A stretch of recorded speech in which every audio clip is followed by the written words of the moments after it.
నా పేరు మూలె కేశవులు, మాలల చైతన్య సమితి రాష్ట్ర వ్యవస్థాపక అధ్యక్షులు.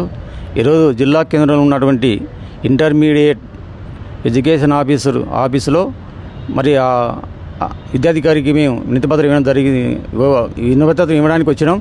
అయితే అక్కడ మేడం గారు లేకపోవడం వలన ఈ ఆఫీస్ సూపరింటెండెంట్ గారికి మేము వినతిపత్రం ఇచ్చాం. ఆ వినతిపత్ర సారాంశం ఏంటంటే, ఈరోజు సమాజంలో జరుగుతున్నటువంటి ప్రభుత్వం అనుమతులతో విచ్చలవిడిగా పుట్టగొడుగుల ప్రైవేటు విద్యాసంస్థలు పుట్టుకొస్తున్నవి.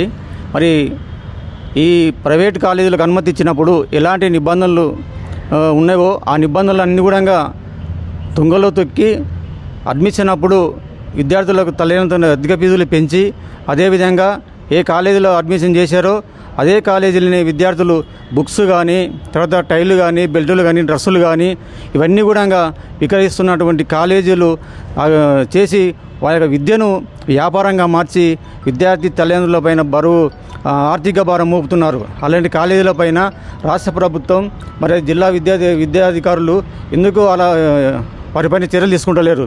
అదేవిధంగా ఈ కాలేజీలో ఉన్నటువంటి స్టాఫ్స్ కానీ, నాన్ టీచింగ్ వర్కర్స్ కానీ తక్కువ జీతాలకు పని చేయించుకుంటూ ఎక్కువ సమయాన్ని వాళ్ళకు పని చేయించుకుంటూ వాళ్ళకి సరైన జీతాలు సరిగ్గా ఇవ్వకపోవడం వలన వాళ్ళు కూడా మానసికంగా ఒత్తిడికి గురవుతున్నారు.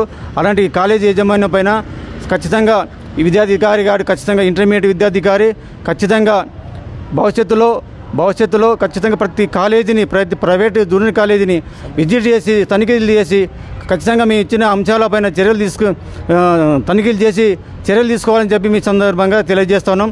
అలాంటి లేని పక్షంలో మేము ఖచ్చితంగా జిల్లా ఇంటర్మీడియట్ విద్యాధికారి కార్యాలయాన్ని ముట్టడి చేస్తామని చెప్పి మా సంఘంలో తెలియజేస్తున్నాం.